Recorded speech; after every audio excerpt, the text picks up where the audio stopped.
epidemic would be the word for it, which is, people yelling in supermarkets about, certain foods we can or can't eat them. And it gives people an excuse to try and shit on vegans because seed oils were completely overly processed and things like that, and it's going to give you worse disease. It's going to give you whatever. However, study-wise, even if it even is more processed, if we're not looking towards a whole foods plant-based diet, which is beans, nuts, etc., we're looking to the more overly processed foods. It still comes out with less saturated fat, less salt, less sugar, and still better for your health than the animal counterpart. Exactly. Yeah, you've got to compare like for like. So when they start moaning about vegan ultra processed food, compare that to an ultra processed meat food. It still is. I think a report came out early this year or last year that ultra processed vegan food is still better for you, more healthy than its counterpart. So, you're not going to compare a grass-fed, steak with an ultra-processed vegan burger. It's unfair comparisons. When the comparisons are put out there, they're normally very unfair. So, a pasteurized grass-fed steak in comparison to, a ultra-processed, pie inside a burger inside a pie or something. It's always the wildest of comparisons. Yeah, it's like years ago they had that one study where they were comparing bacon and then being good for you again. But when it actually came to the study, what were they comparing it to? Yeah, and no one ever mentioned that on the news or things like that. I think it was Philip Schofield, problematic man. Yeah, but I think he was like, "Oh, bacon's good for you," but nobody thought to go look at the study, which in comparison, bacon was good for you, in compared to a McDonald's. Of course, it fucking is. Yeah, not much better, but it's the better option. Yeah, but it's always what are you comparing it to? Is it better? Talking about bacon, it's like you can't buy a packet of cigarettes nowadays without seeing lung cancer pictured on them. Whereas, isn't bacon the same carcinogenic as it is? It's type 1 carcinogenic. Yeah. So why is there not a picture of some lung? I think cancer? I think there is people trying to put that in place, but whether that's you have to go past lobbying. That's not going to go because the big farmers are too powerful. There's a lot of red tractor lobbying, and I think. Well, weirdly enough, if you go to the States, and I know you're not allowed probably into the States, too much activism. Stop you at the border. You go to somewhere like the States, specifically California. Yeah. When you go to a restaurant, or some restaurant, especially this happened in Disney, happened in Universal and a few other places, they've got a sign being like, "This is a type 1 carcinogen," and they may cause cancer. Above that, the Americans will still eat it though. Oh, the Americans still eat. Sorry. There's a large percentage of Americans. Obviously, not all Americans are the same. I know this goes out to a lot of Americans. I'm sure they're very nice. Yeah, and there's even vegan Americans.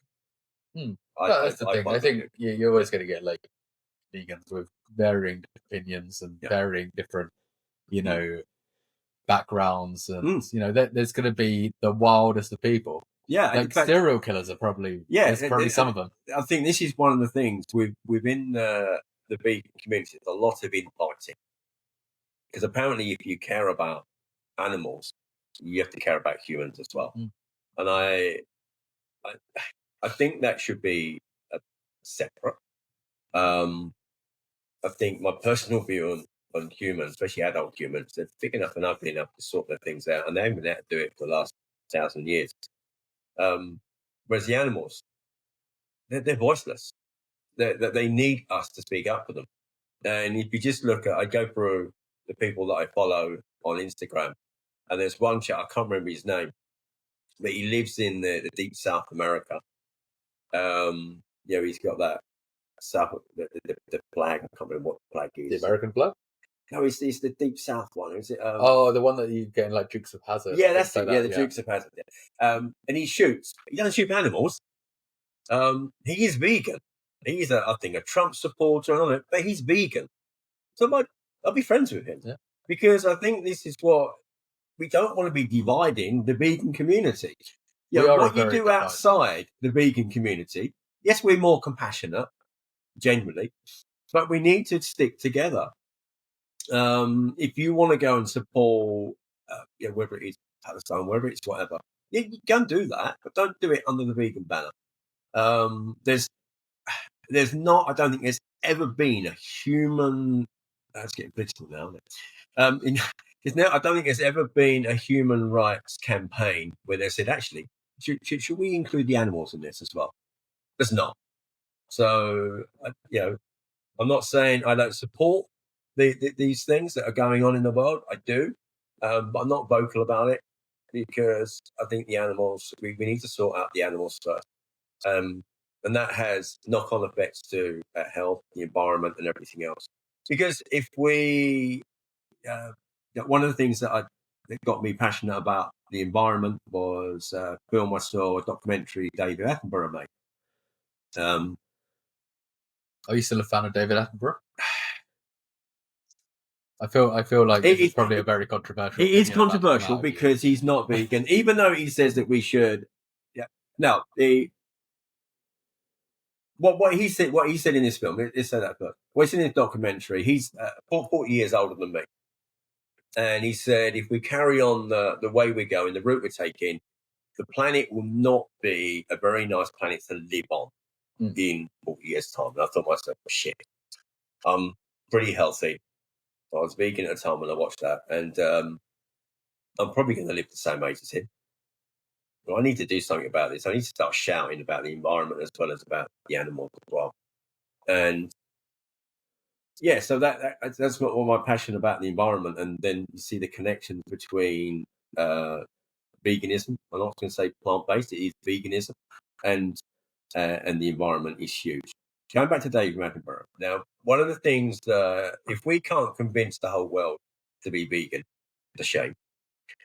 But we can convince them to reduce the amount of meat.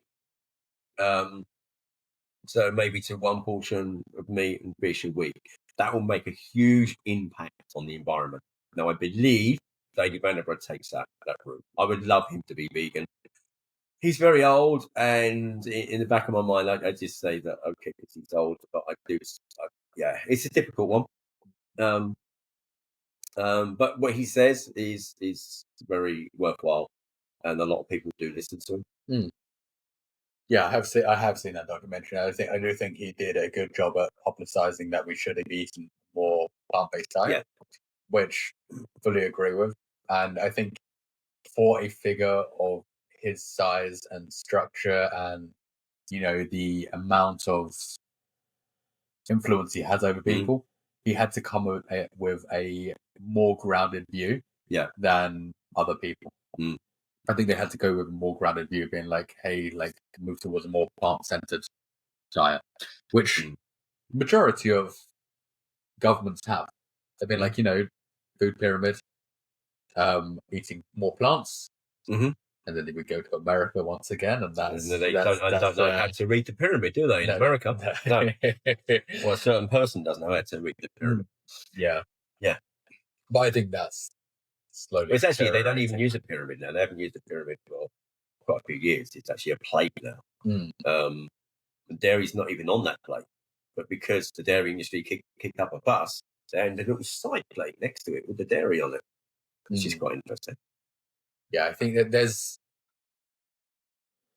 it's annoying. I would love to see, just like how Canada did, where there can't be outside influence on, nutrition structures or eating structures. Like they banned outside influence. Amazing.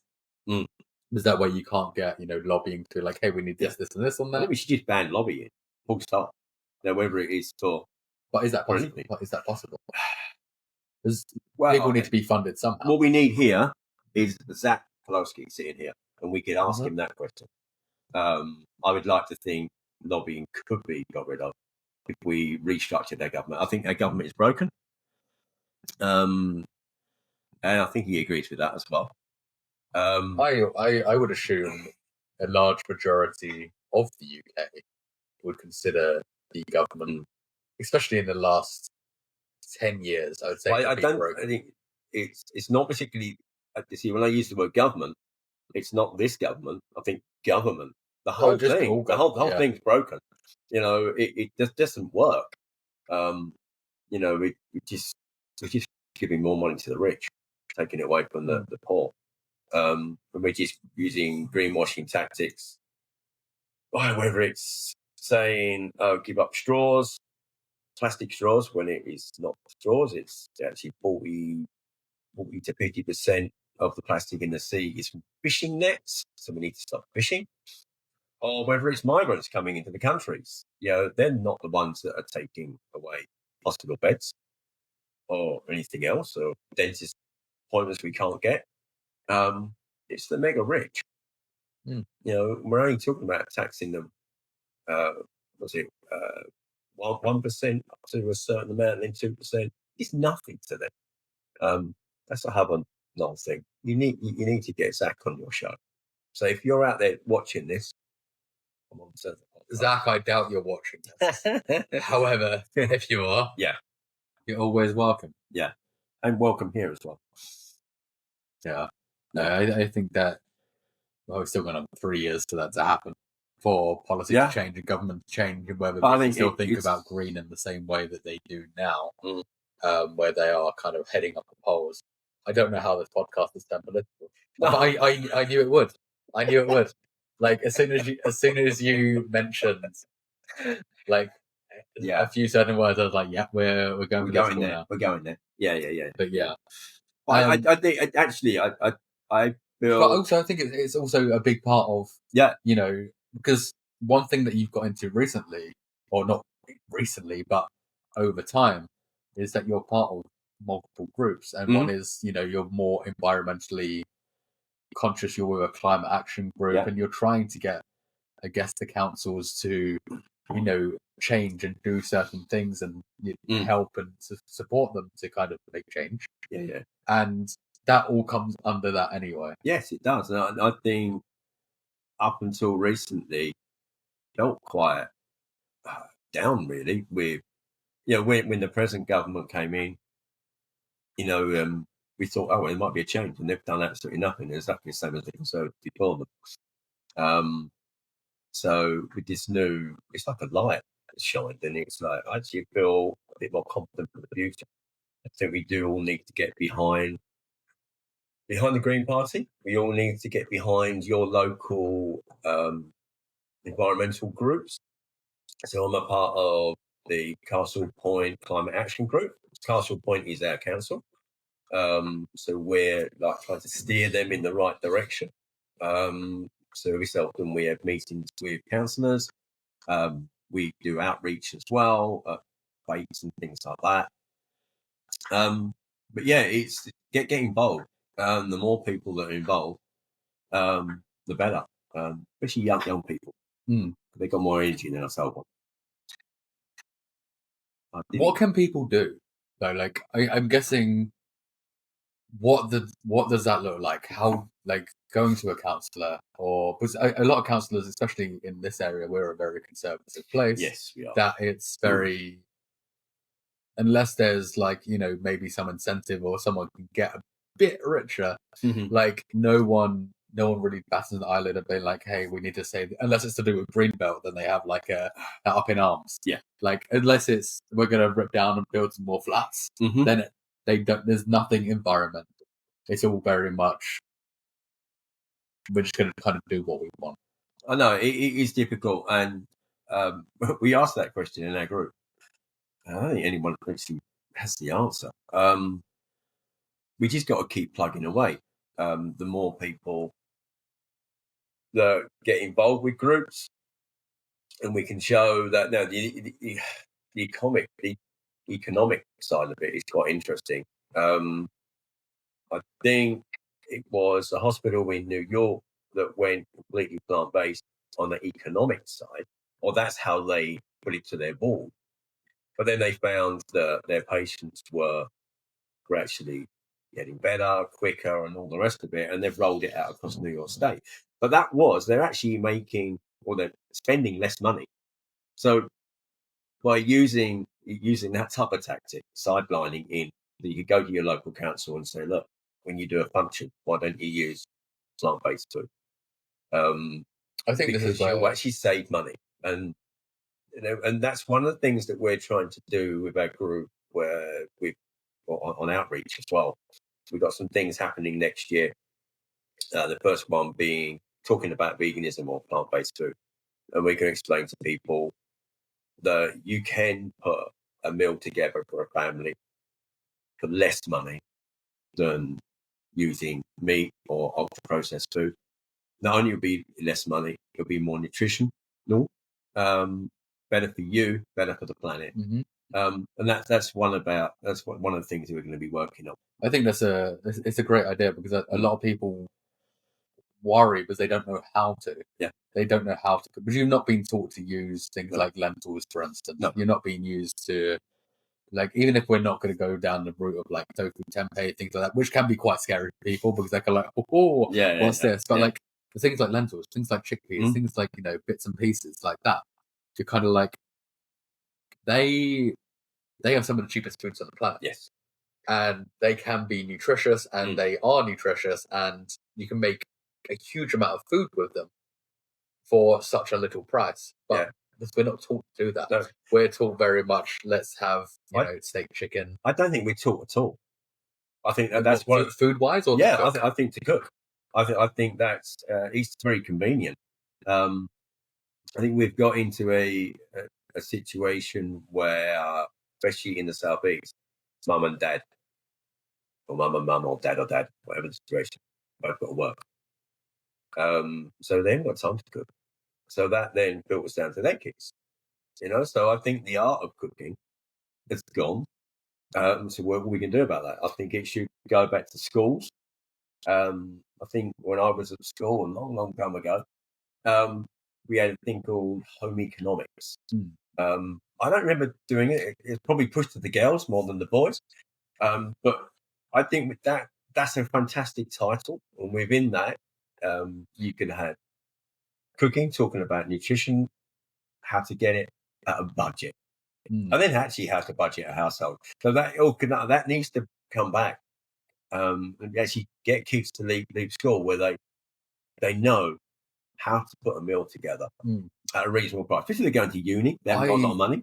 Yeah, well, uni students don't have any money at all, and like they live on like frozen pizza. But you can make things cheaper, or baked beans. Yeah. Whereas the frozen pizza, you could buy a bag of lentils with that, for instance. Yeah, you could make it cheaper. You could make it livable. I would say that now that you mention it, although we had cooking in school, I don't know if we ever got taught how to cook a meal. No. I'd have to speak to Harry about that one as well, because we were both in the same year. Yeah. However, we learned how to make bread and cakes. Yeah. Majority of the time. Yeah. Harriet is my daughter, same age as Callum, who I've got this distance to. Yeah. From what I remember, like, obviously all of us had the same experience of like, cooking textiles and woodwork, whatever. But you got split into over the space of a year. Yeah. However, when you got to cooking, it was always like, this is how you bake a cake. This is how you make some bread. But I don't think there was anything in there being like, how do you make? Oh, I think there may have been like a risotto or something. Yeah. Like that. But it was nothing. How to create a decent meal. It's very maybe risotto, maybe a pasta dish at most. And that's what it was. And it was like cakes and stuff like that. Yeah. So you weren't told why you're putting those ingredients in, and what those ingredients bring to the table, nutritionally and what have you. And I think Japan do that in a good way, because Japan, they have nutritionists on site, and every meal has to be made from scratch, and they get taught how to make them from scratch. Yeah. We don't. We kind of get left to our own devices. You go into a supermarket, it's easy to stick a £1 pizza in the oven, feed yourself. Yeah. And I mean, I think if I didn't know how to cook and I didn't have that knowledge, it's the easy option. Especially when you're trying to feed a family as well. You're kind of like, I need to get the easiest option. But also, this is going to sound mental when I say it. I don't think people know how to be poor either. Yeah. So, for instance, I have to explain myself with this one. If people don't know how to get cancelled, before I get cancelled, is the fact that a lot of people with lack of money will then go to somewhere like McDonald's and buy a meal, like let's say 3 meals for the family, which is chips, and that's what, £15. Yes, that is still relatively cheap. But that could buy the food for a week. But that could buy the food for a week if you were buying lentils, if you were tofu, like things like that. And it's knowing how to cook with certain foods and things. Yeah. So, because if you were really on that bread line, I don't think McDonald's is the answer. No. Like, you're getting a lot of calories in, but also you're not getting nutrition in at the same time, and you still want to have a healthier lifestyle. So learning from a young age how to cook with, food, even if it's not completely plant-based. No. Like, even if it's like, let's grab some chicken thighs and things like that. Not the greatest, sorry guys. But learning how to cook with certain things would make things a lot healthier. Yes. Yeah. And that then has a knock-on effect. Because if people are healthier, they're not going to be needing doctors, hospitals, all the rest of it. We have a strain anyway, unlike the NHS. Yeah. They don't have a strain in America because they have to pay for Yeah. it. Yeah. Actually, talking about America, and type 2 diabetes, we can. Now, I'm not a doctor. I have not got any education in that. But if someone comes in with type 2 diabetes, I can pretty well cure them of type 2 diabetes with a whole food plant-based diet. I'll probably get the recipes from you. But we've now discovered, not me personally, but doctors in America, plant-based doctors, that we can reduce the amount of insulin that type 1 diabetes users have. They never thought they could ever be able to do anything with type 1.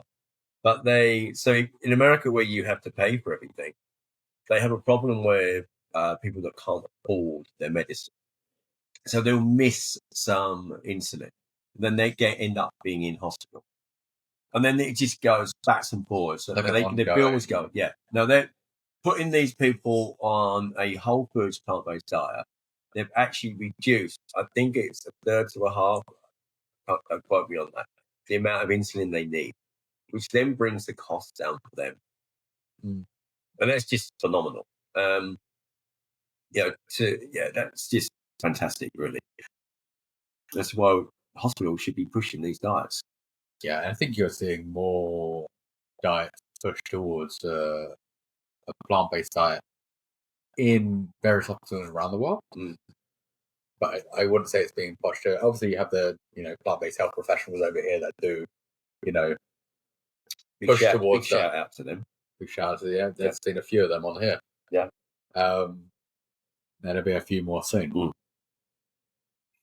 But yeah, I think there's a push for it. It's just once again, I think there's a lot of lobbying towards it because I don't know. Last time you went into Southend Hospital, for instance, but you can go to Southend Hospital. They have a Costa, they have a restaurant that serves sausages, bacon, burgers, etc., etc. Yeah. I'm pretty sure years ago they used to have like a kind of fast food restaurant.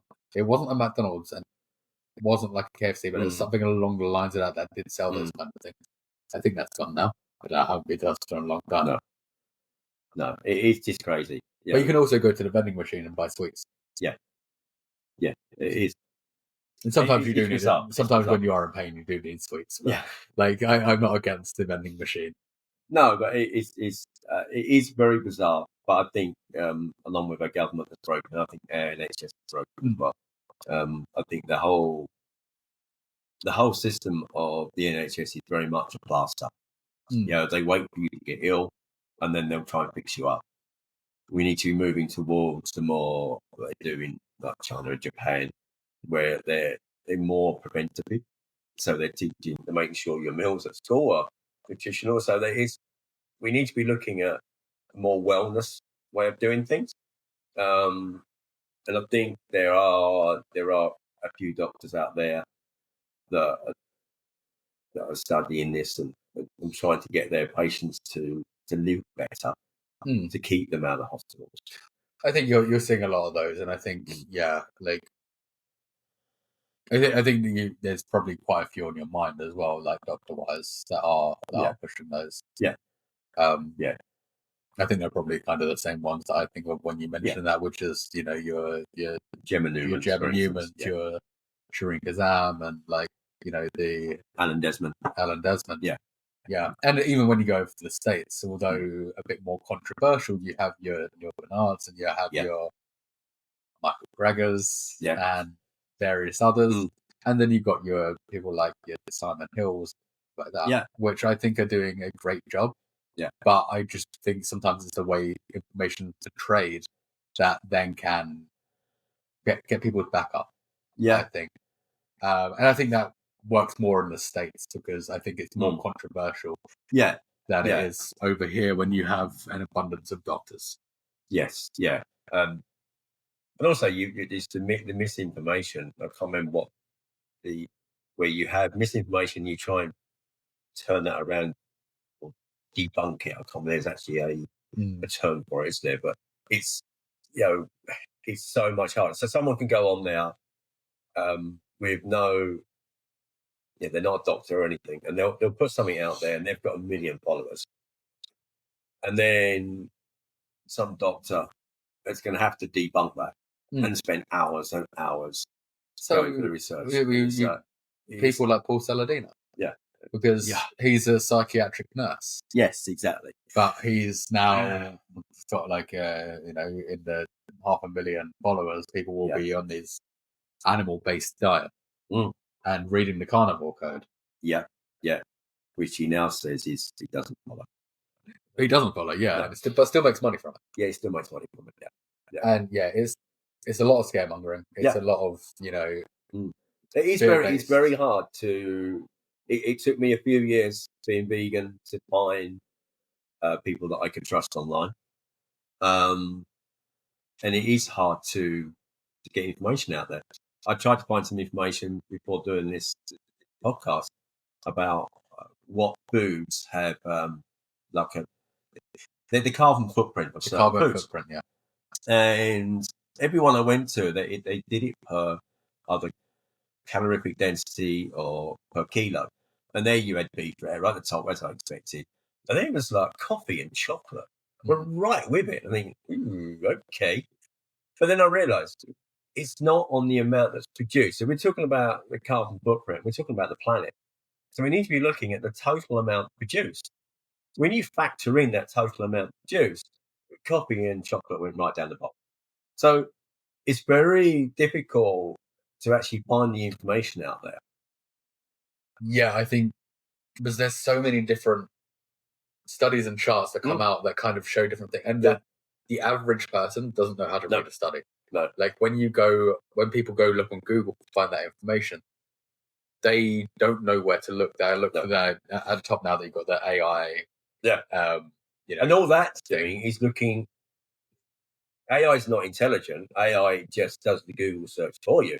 So if you spend 3 hours doing a Google search and all you found was these graphs, that's what AI is going to find. Well, I did a little experiment with AI and created a brand new account that knows nothing about me. It doesn't know that I'm a nutritionist, doesn't know who I am, doesn't know that I'm plant-based and like that. And then I asked it to look up specific things to tell me what dietary pattern was the healthiest without the prior knowledge of where I am and see where it would, scroll the internet and take. And then I also asked for it to provide its sources as well. Because I wanted the sources to know that it came from a legitimate source. It came from a source that wasn't overly funded by, a big industry. That issues we get into later. Big industries, because we're also not the worst. We have some issues ourselves.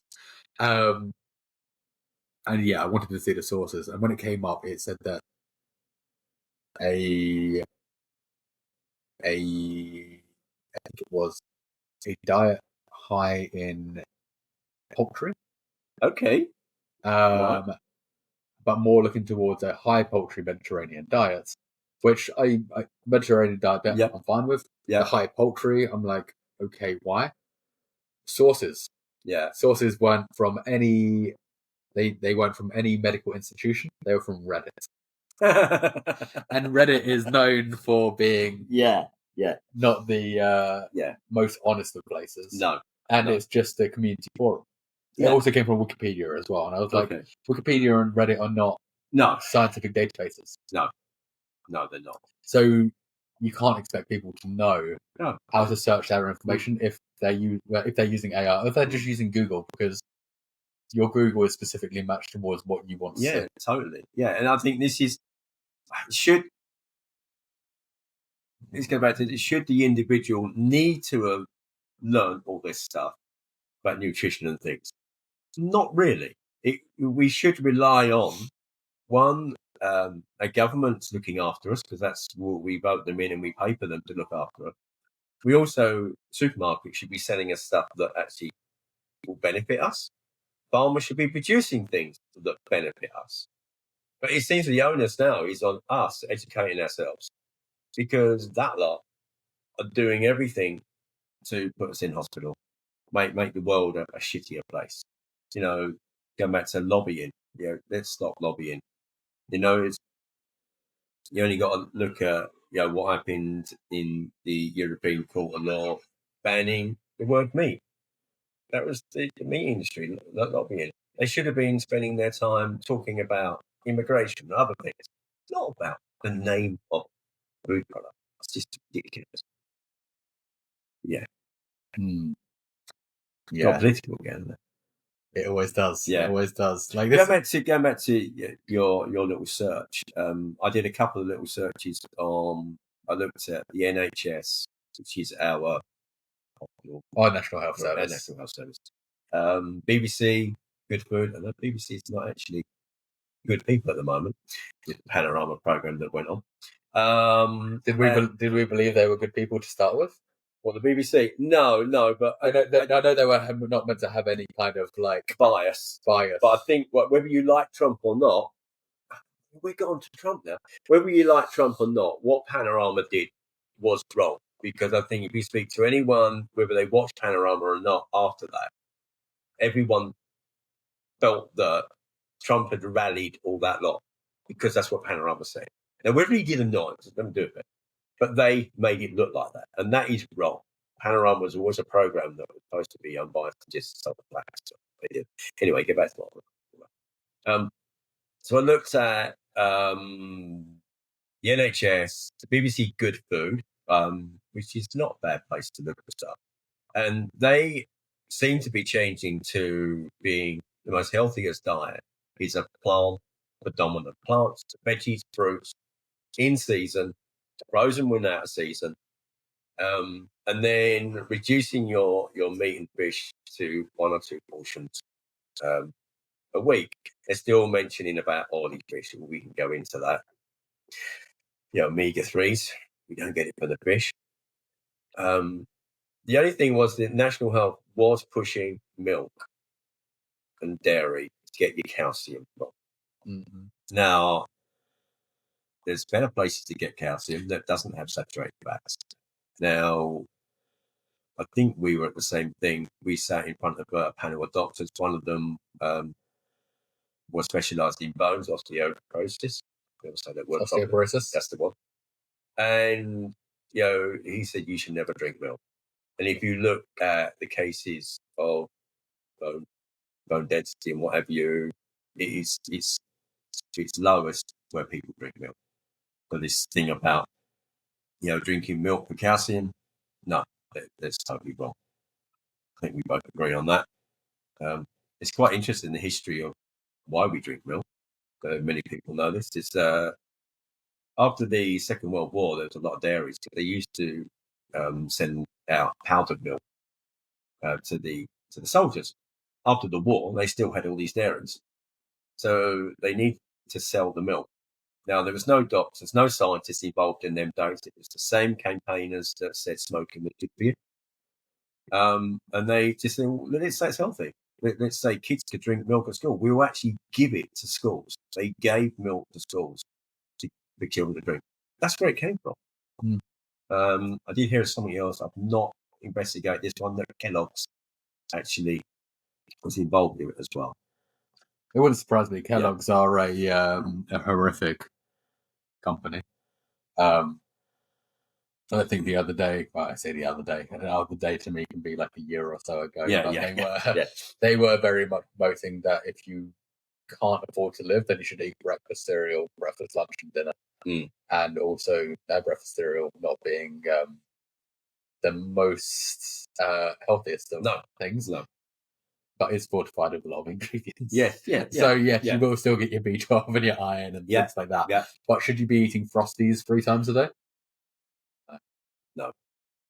No. It'd probably suit my diet though. Must admit, eating cereal. Yeah. Yeah. Similar. Yeah. No, you just need to start eating. I do. Yes. Yeah.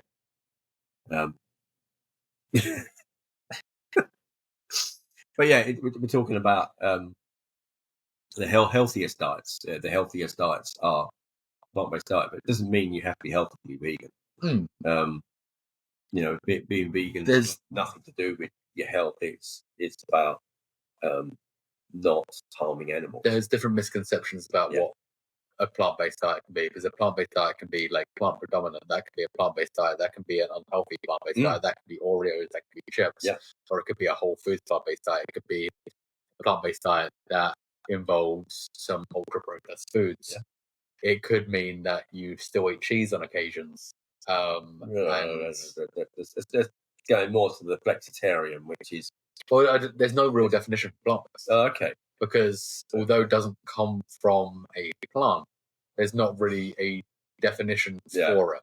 It's kind of like plant predominant and plant forward, plant based. So, for instance, in Australia, there's a brand that has plant based on their packaging, but has milk on the back.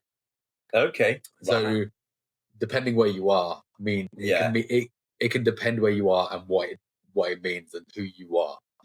And what that means. So there's people that are like, oh, I eat predominantly plant-based, but that means they eat chicken or fish. And there's people that consider dairy to be maybe plants because the cow maybe ate a plant once in its life. Yes. We could introduce the vegan animals into our diet. That'd be nice anyway. So going back to you teaching the councils or politicians, how are you? Is there going to be like? Are you aiming towards maybe food? It did. Like food learning, or food learning. We're like producing good food, good meals for your family. The economic side of it as well. We're going to be looking at. So we're going to be doing within the climate action group 12 different things next year. So each month will be targeted. They might talk about electric cars or solar panels or something else. So it'll be different. My passion is veganism, so I'm more involved with the vegan side of it. So which is going to be 1 month. So this is more for the people of Castle Point. So not actually got that many followers at the moment in our Instagram group, so we need to up that. So if there's anyone watching this that lives in the area in Essex, in England, do go and find the Castle Point Climate Action Group's Instagram page. We need to get it out there. We need to talk to more people, and at the same time, we need to be getting more involved with councillors. Are you going to go the same route as like the plant-based treaty did, which is kind of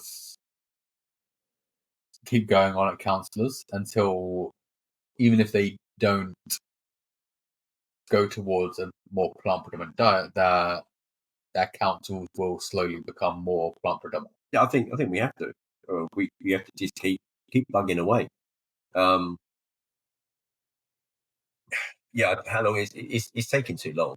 That's what frustrates me. You can throw all these arguments at them, and all their arguments are sound. We've got evidence backing them, but you just our local government, our local council will be quite hard, I think. But we just got to keep plugging away at them.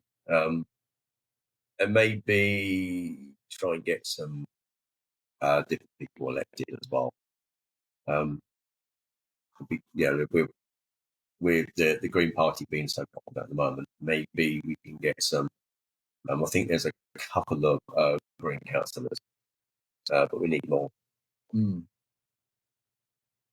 Put yourself up for a Green councillor. Well, yeah, I know.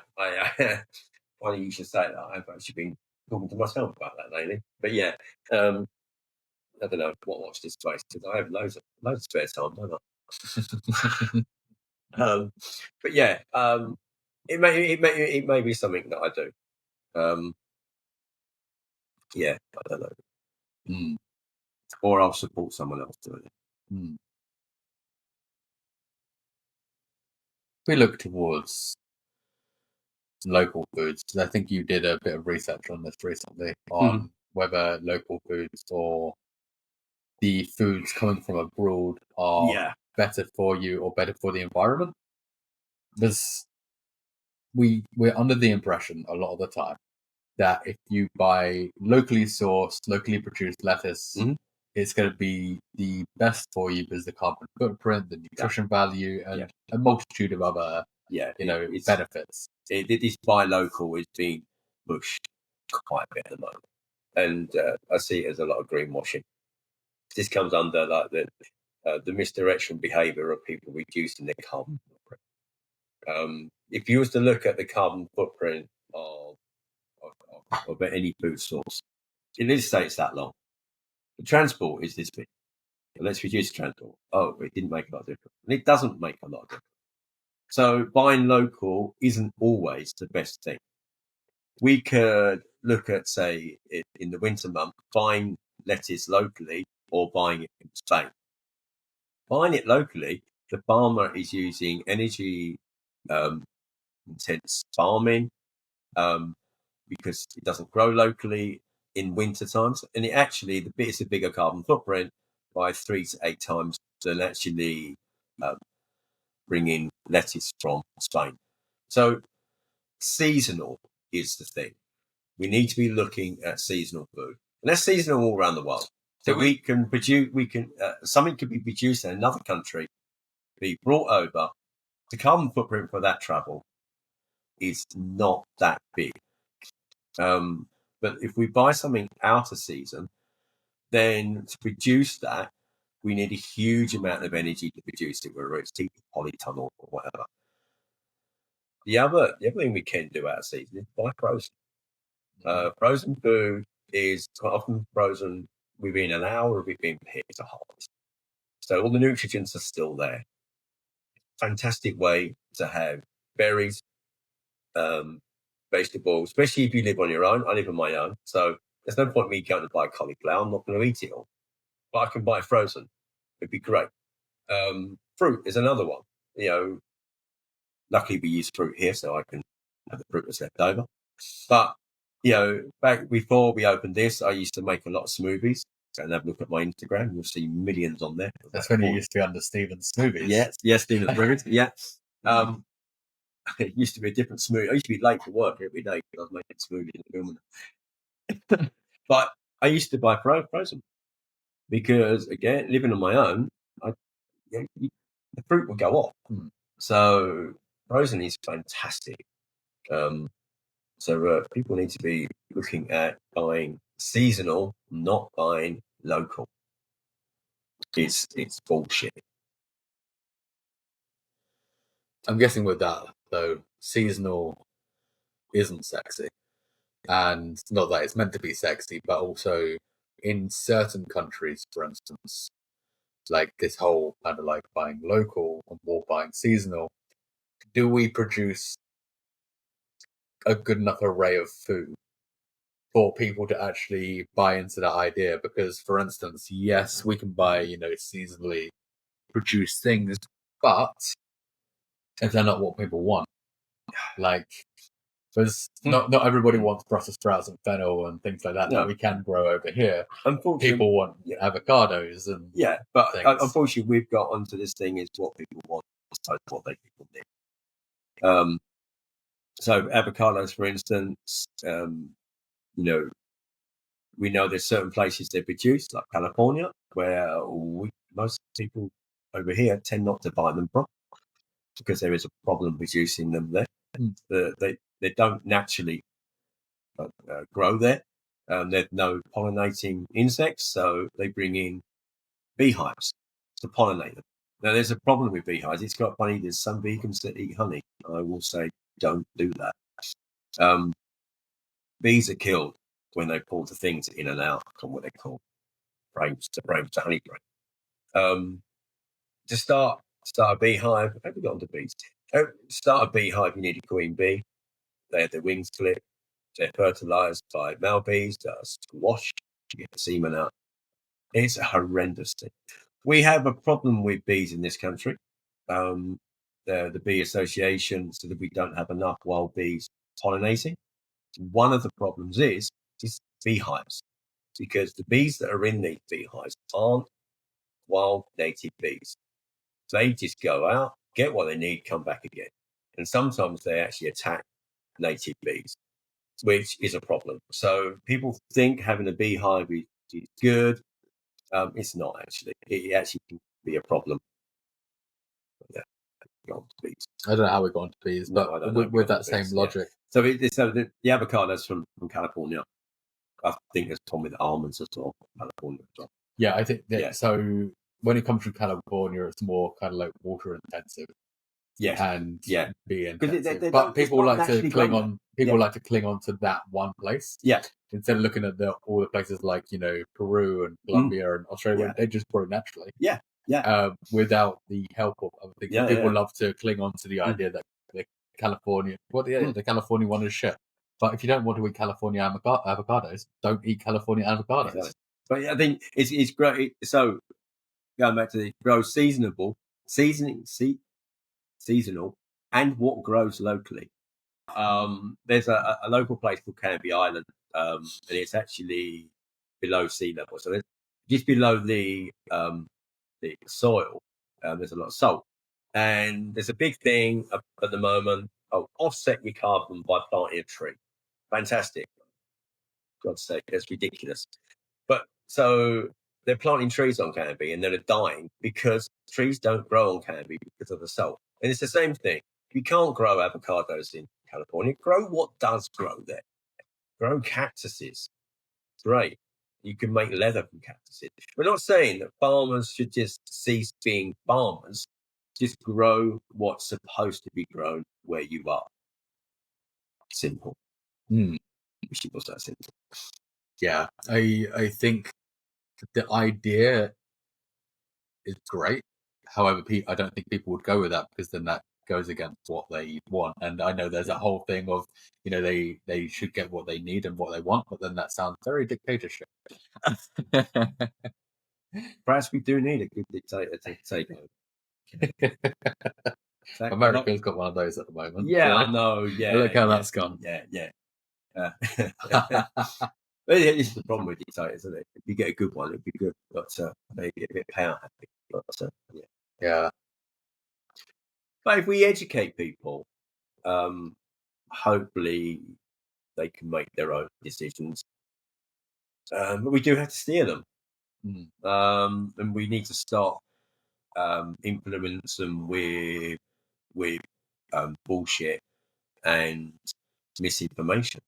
So walking into your local supermarket and seeing cows in lovely fields where actually they never even see daylight, it's wrong. So why would someone not buy beef when they look up and go, oh, it's a cow and he's smiling at me? He must live a good life. Yeah, the happy cow, happy eggs. Yeah, all those. So, but if we don't eat cows, Stephen, they're just going to become extinct. Yeah. Well, it's really weird. When I first became vegan, I thought, oh shit, because there's a big problem with methane from cows. If we all went vegan tomorrow, all the cows that they're in dairies and meat farms going to sanctuaries, they'd live for 35 years. Shit, that's a lot of methane. But that's not going to happen. Even though I love it for all to go vegan tomorrow, it's not going to happen. It will be a gradual thing, and it's a supply and demand. So if we stop asking for beef, they'll start producing beef. They all stop breeding cows to produce beef or dairy. So it will be a gradual thing. It's very supply and demand. Yeah, and they're not wild animals. They are bred for that. I've got somewhere in here some figures. They're bred into existence, so they shouldn't be here majority of the time. So the number of animals on the planet, so livestock makes up 62% of the animals on the planet. Humans make up 36. And any idea what wild animals? Well, I'm guessing if you've already added, so I'm no good at math. But Well, it's 4%. There is some other bits in there, but it's 4% is all we've got left of wild animals. There's are factory farmed animals, for instance, or livestock. Does that count? No. Ocean animals? No, I don't think this does account for it. Counts as mammals, so that I think that included whales and things, but it doesn't fish. It's very hard to work out numbers for fish. But the World Wildlife Fund reported that we've lost 73% of global wildlife in the last 2 years. And a lot of this is to do with, like you might say, what's to do with veganism, but it's to do with habitat destruction. Animal agriculture is the single largest cause of land use changes. So taking that land away, we go back to producing soy. If we just produce it for human consumption, that might go up to, say, 20% of the soy that we produce now. But we could get rid of 80% of the soy that's produced, rewild that land, and then we'll get wildlife back again. How would you reintroduce wildlife, though, if it doesn't exist anymore? If we've wiped out like populations of animals, obviously you if something's gone, it's gone. You can't bring that back. But it's not just animals; it's biodiversity within plants and things. Because I think we was horrified about the fires in the rainforest. I'm sorry. That's the first. We'll cut that bit out. Don't worry. But I think we were all horrified by the fires in the Amazon, and they called it the lungs of the earth. No one talks about the football pitch every second that's being mowed down to put cattle on. So even just getting plants back again is going to help. For anyone that saw the documentary Seaspiracy, the actual sea is a bigger lung. And for anyone out there who hasn't seen that film, watch it. You'll never eat fish again. I've luckily got to experience the Great Barrier Reef quite a few times now, which is, I think, nearly as big as the Amazon.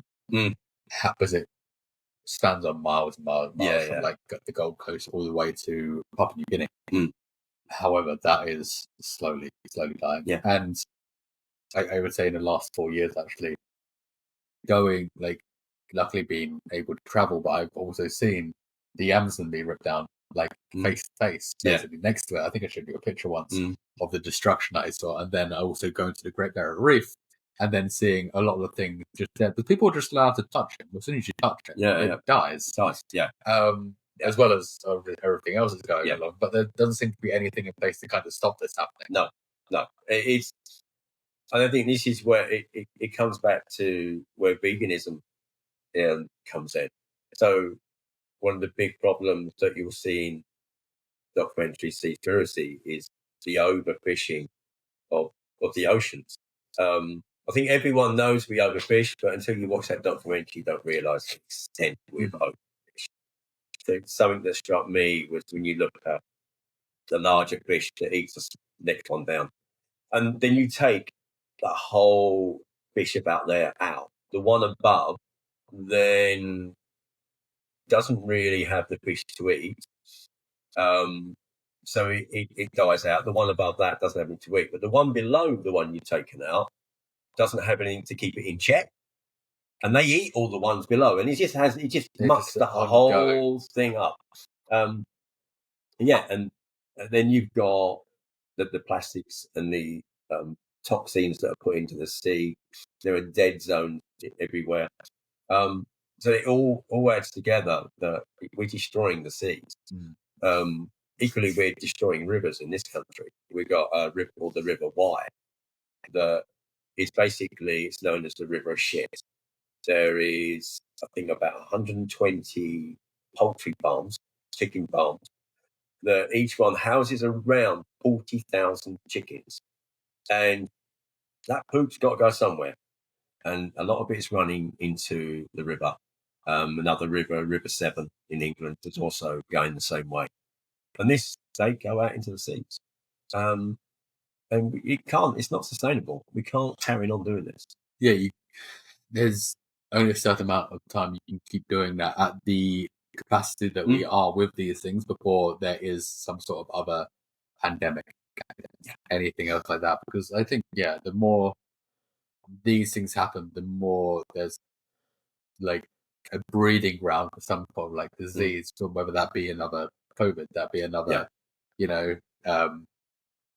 foot and mouth, bird flu, whatever else. Yeah. Like with that, there's only a matter of time before something comes out of that doesn't help humanity. No.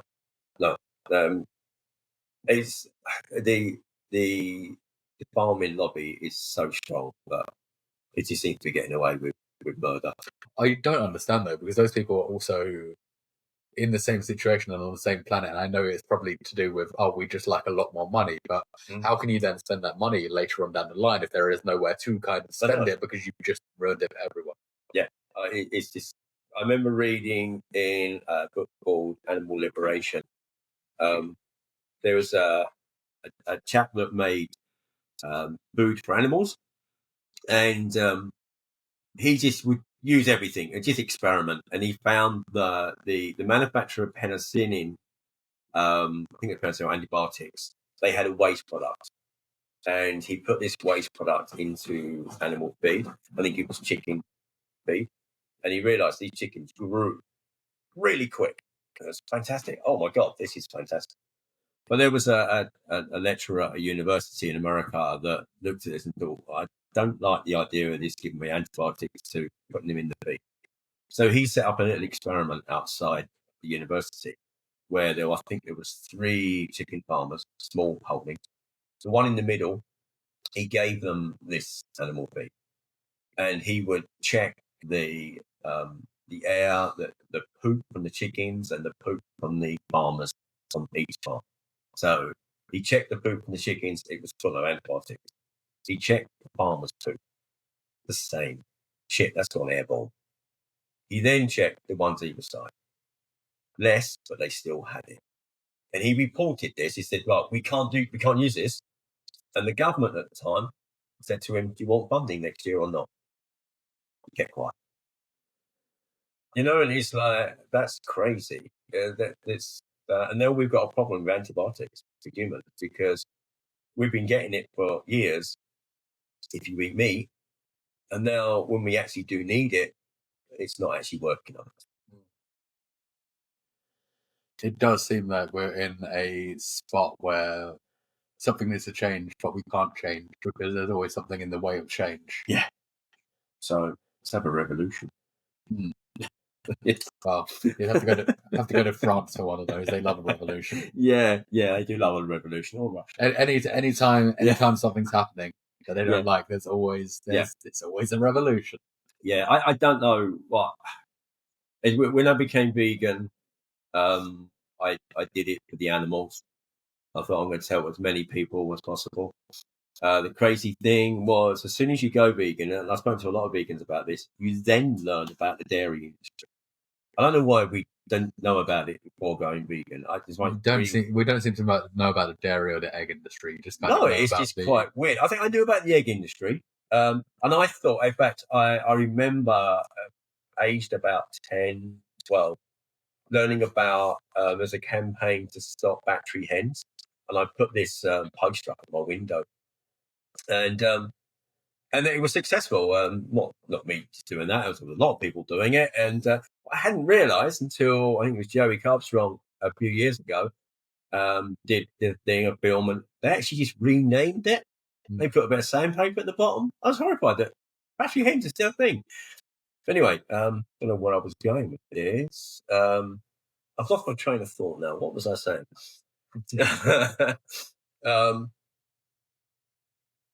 What was I saying? So battery hens. I've got onto battery hens. You've gone about that you didn't know what's happening in the industry. Dairy industry, yes. So I went vegan purely for the animals. I was studying Buddhism at the time, and it just seemed to fit in. And then learned about the dairy industry, so I started telling people that they're going to give up dairy. No. Then my asthma, I spoke about earlier, cured my asthma. I thought, oh my God. So I started reading up, talking to various doctors, online things, and realizing actually a vegan diet, if you do it right, even if you do it wrong, it's still one of the most healthiest diets on the planet. You can cure or make lifestyle better with any illness there is. Any illness. You talk to doctors that prescribe wellness and a plant-based diet, and they're curing all sorts of things. So I started telling everyone. I thought, right, no one was people listening. wanted to know about it. No one listened. And at the time of going vegan, I didn't care about the environment, didn't think it was a problem. A year later, I started to read up about it and thought, oh, actually, the vegan diet is the best thing you can do for the planet. I went to London with what was called Animal Rebellion, Animal Rising now. We worked with Extinction Rebellion. I got arrested on the second week. Proud of that. I thought, I'm going to tell everyone about this. Still, I just don't know. People just don't want to know. They just don't want to know. People don't care. No, I think unless it affects them personally, and this is why I think a lot of people try to go from a health perspective. Yeah, because people are more worried about their health than they are, animal agriculture, whether they are planes, trains, anything else that's going on the planet. People worry more about what benefits them. Yeah, and I'm partly thankful for the flooding we're getting in this country now. I used to work with someone that was 10, 15 years older than me, something like that. And he used to say, oh, it doesn't matter. It's never going to happen to me. But we're actually seeing, I was in the building trade, and I used to look at certain things, and rainfall was always something, some weird reason I looked at that. I realised the gutters that we've got in houses, for the last 20 years, has not been man enough. We need to be going to commercial size. Didn't know why that was. It's just the rain we seem to be getting now is more tropical type rain. So was it last week? The amount of rain that fell in one day, we got serious flooding, and we're getting that quite a lot in the UK. So you've got places around the world which sometimes poorer places which are at sea level, they're getting wiped out. We don't hear about that because our government doesn't want us to know. But thankfully, it's happening in our country, and I'm hoping people are going to start waking up to that.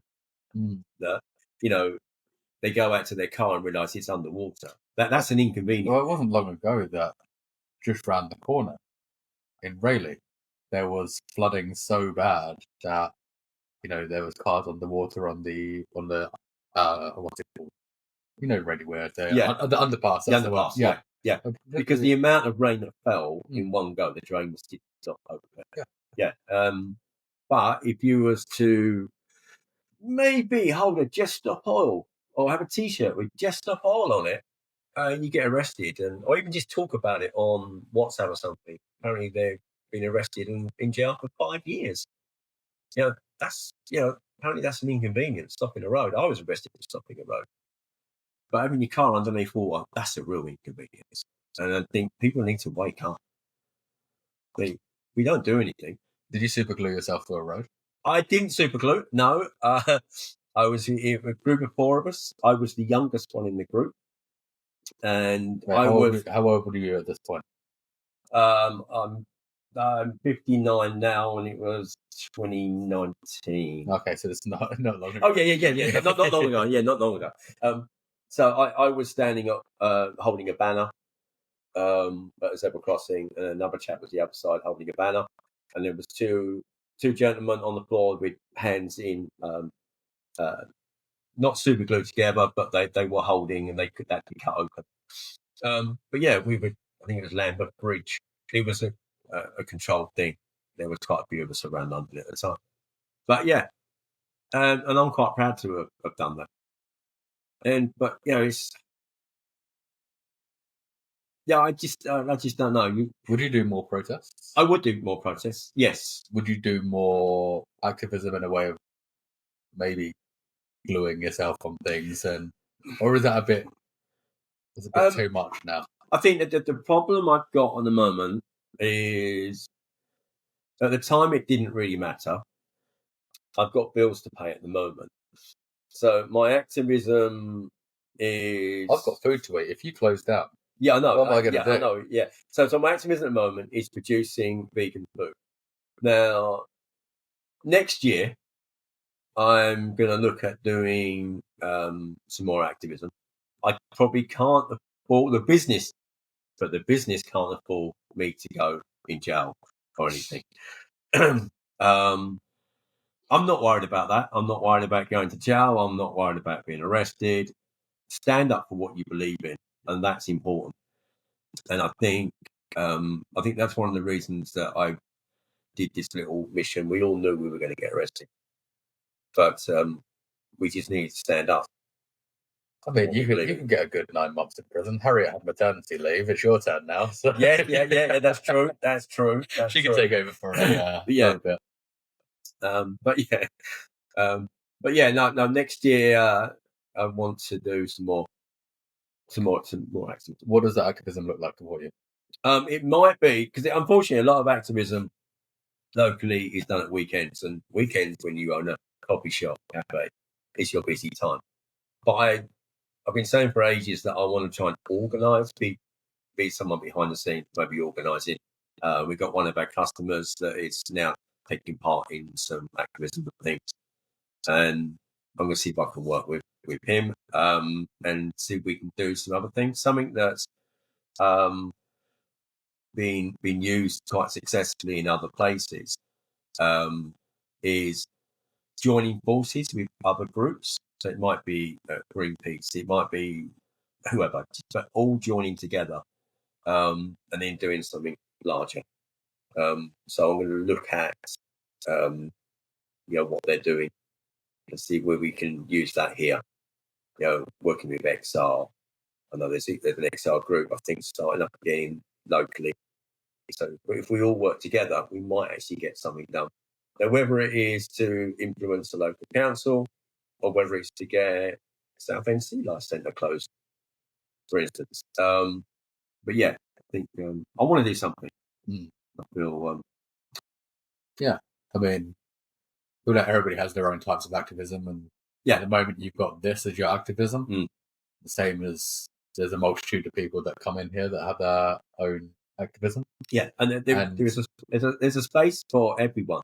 Because not everyone can be, someone that stands in front of someone telling them about something on the high street. Some people just want to write letters, and I think that's if we can get everyone together. I think most of their customers here would want to do something, but it's just finding the right thing for them to do, and then they feel they're actually doing something. But yeah, that's next year. And obviously you've got the gallery as well, which you can so turn into like a little Actually, we've got an extra space that we're going to use for some talks. Hope we get some tables in there next year as well, expand our covers. Yes, I've been told I've got to book you, actually get a date from you. Apparently, Harriet said actually get a date from you. So we'll have Callum doing a nutritional talk. Maybe we can get some various other things, some workshops and what have you. Mm-hmm. So yeah, I think there's a good community of people around here. Yeah, that have specific knowledges and specific things that people could learn from. Like you've got people in Southend that are very fitness related, for instance. Yes. You've got people that do environment. You've got Dan, he's a mortgage advisor, but I don't know what. Yeah. But it would be nice to have a hub. I've thought about this before, actually. Cut you off topic here. but maybe a hub of vegan professionals. For instance, you want, I don't know, you need a plumber to come. What you don't want is that plumber to arrive, he gets his sandwiches out, and he's got a beef sandwich or something. So if there's a community or a hub of vegan professionals, whether it is a mortgage advisor, an accountant, a plumber, an electrician, the vegans can then call on. I don't think that exists at the moment. The trouble is, in here, I've got a million things I want to do.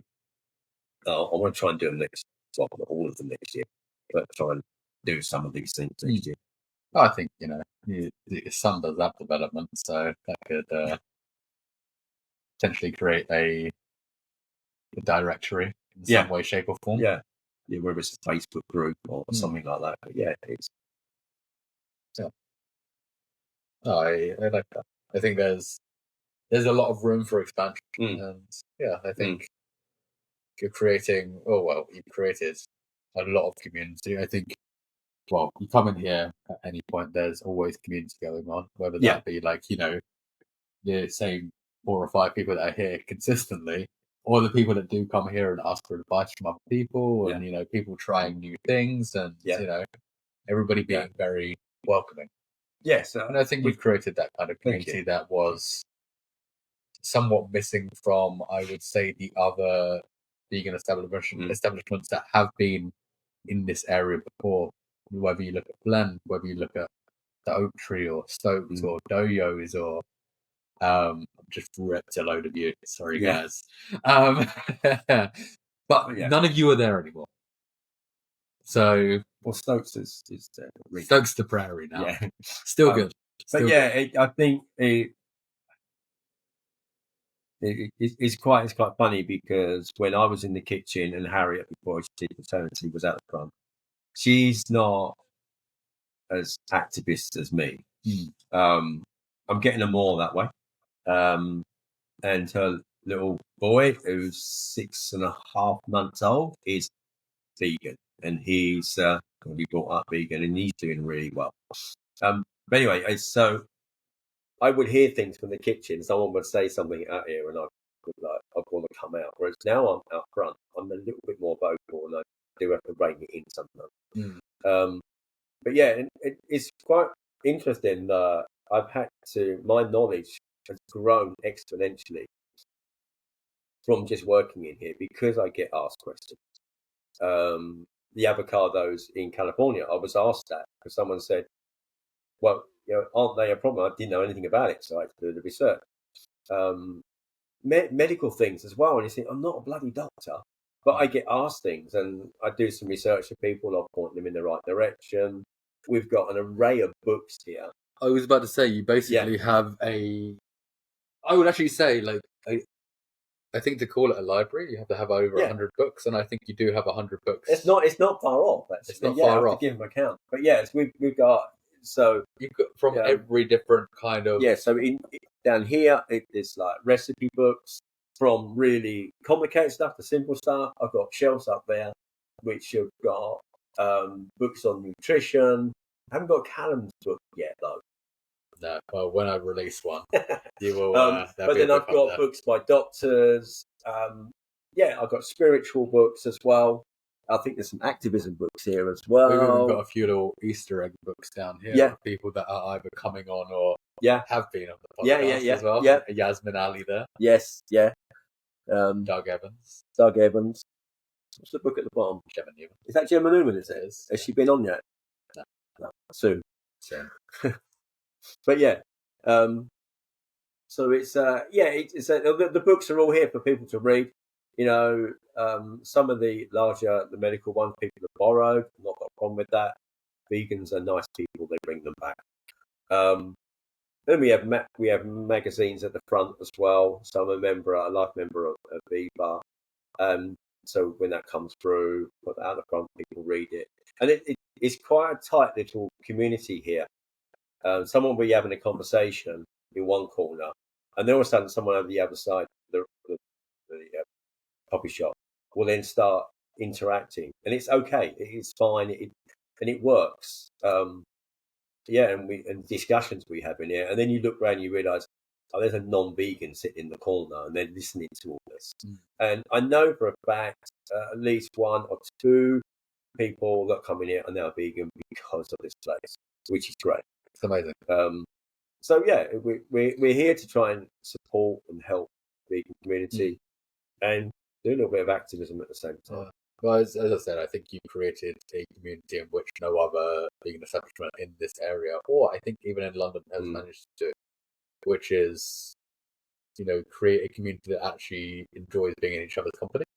That come in here, that will, even though they live further away, come back for a run club in the evening. Yeah. Or, various other, bits and pieces. There's always conversation going in here. It's nice. It's very friendly. No one's, standoffish at all. It's very...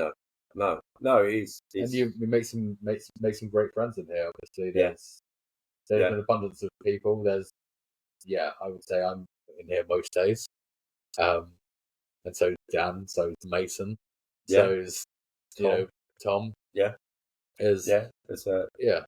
got a good community of people that have kind of and we have regular customers that are not vegan as well. So that's the great thing about vegan food, plant-based food. You don't have to be vegan to eat it. It's like everyone's eating chips, so they're vegan. Unless they're vegan. There is a story about chips, and we all make mistakes. We're not perfect. And I had these chips I bought from Iceland, and I was raving about it. They're oven chips, and I was raving about these chips. And the last portion of these chips, I didn't wash my pan up until the next day, and I went in the kitchen, and there it was. No, I got the packet out, bloody bin, and they were goose fat or something like that. I could have kicked myself. That's going to be the sound bite. That's going to be the sound bite. Yeah. So I'm now carnivore. Yeah, now carnivore. Yeah. No, that's not. But we all make it. I kick myself for that. But we're all human. We make mistakes. I just did not imagine that chips. Just a bag of chips. We've never made a mistake like that here, because obviously when you're buying food that you're then selling, you have to be like really on it. And we've got some really good suppliers.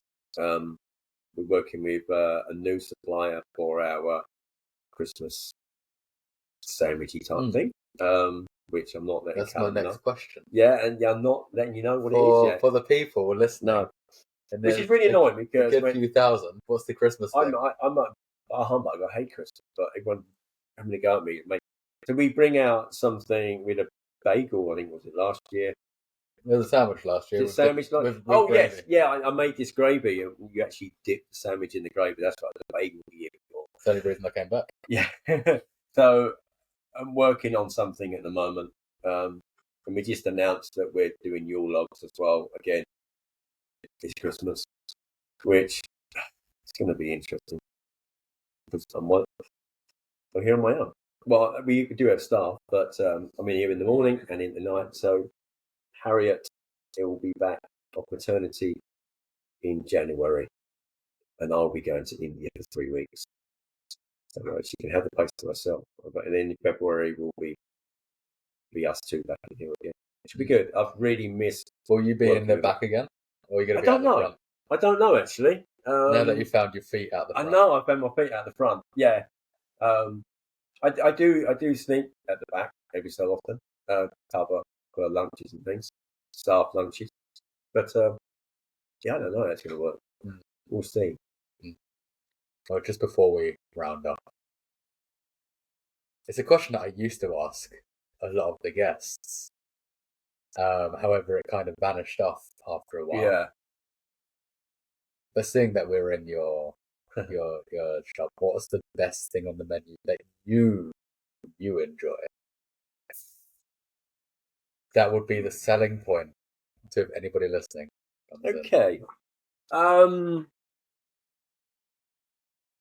Best thing on the menu. Well, there's two things. There's one. This is an easy one to say, and that's the mega breakfast. Yeah, which is your sausage, which is double the normal. Oh yeah. I've got a big appetite. So yeah, so that's and you got your tofu scramble on there, which I'm world famous for. But we introduced this year the Korean barbecue pulled bagel mushroom bagel, and that's pretty good. I would say that's one of my favorite things. I think it's because that's new this year. I will probably go with that. Yeah. Mm-hmm. I'd probably go with that. Yeah, I would agree. It's a big selling point. It's good. Yeah, it's the kimchi part on top. Which you like that bit. Yeah. It's for anyone that comes in and tries it and they don't like kimchi, just go with it because it is a small amount on there. Also, the mayo has got sriracha in it. We make our own sriracha mayo. But don't get fooled that it's too spicy. It's what we've produced, I think, is an all-round great thing. You start taking bits out of it, I get to be a bit of an arsey chef and say, no, you can't have it like that because it's it is a good thing. Or you can come in and just fuck with the whole menu. Yes, some people we have what we call the dark menu. If I knew how to get onto the dark web, I'd put a base page, a page on there that had our dark web on there. So there's this dish that we call the Callum special. We do cheesy beans, which is basically grated cheese, baked beans, and then Henderson's on top. But some people are having that now with scrambled tofu on top of that, on 2 pieces of sourdough. Yeah, which we called Callum special. I think you were in here. I was the one that I think I was just ordering it. Yeah, and then but now I can't ask for it because it makes me sound like a knob. It's not called that on the menu though. We've had to put it on our machine. No, but somebody did come in asking for it, didn't they? They went, Callum special. I was like, yeah. Makes it feel a bit weird. But yeah, we basically if we've got the scrambled tofu bagel as well. I did with kimchi. As long as it's not too a pain in the ass, the food we've got, and then we can change things around. I would also blame Lauren for a lot of these concoctions. Which is a member of our staff. She will message me being like, "You need to try this next time." Yes. And The latest thing but I'll have is our a cheese and rasher toasty. Yeah, the mozzarella and cheese, or the avocado and bacon salad. Yeah. Which actually I think should go up there because it's one of the better salads. Yeah. I think actually salads is a little announcement here. Unless we're going out, I don't know when to go out. But I think salads, we now got to a time when it's too cold for salads. So we're going to work on something else to replace them. It's top secret. Okay. But yeah. Well, but yeah, it's quite weird because you change things on the menu and then people go mad. But it's nice to change it up a little bit, and we're hopefully putting things on there that are better than the ones before. Because certainly our Korean is, I think, better than what was there before. And what was there before, people used to say was the best thing on the menu. So I don't think we've forgotten that. Although you have a giant menu here, that there is 10 tray bakes every day as well. So yes, and croissants and a majority of other things, which are all delicious. Yeah, and everything is baked in house as well. So we just try and do everything as possible. We don't buy any cakes in or anything. We quite often experiment and try to bring out new things. Bacon's done by me, my daughter, and my daughter's partner. But yeah, it's good. Yeah. Well, Stephen, it's been an absolute pleasure. I mean, it's been 3 years. In the making. Yeah. This has finally happened. I'm just waiting to see what the soundbite's going to be. Yeah. You can find that. But it's been a pleasure. If people want to find you or want to find coffee shop or want to come to the coffee shop, Yeah. where are you? We are in a place called Hadley, which is South Essex, not the Hadley in Suffolk. If you want to find us on the gram, it's Plantfaced Coffee Shop. I think it's Plantfaced.coffee shop. Then we have a gallery next door, which is Hadley Gallery. It's HADLEIGH Gallery, all one word. If you want to find me, just Stephen Geary, Stephen with a PH, Geary Geary. Yeah, Amazing. come along. Yeah, see you soon. Thank you. Grateful for you. Cool. Thank you.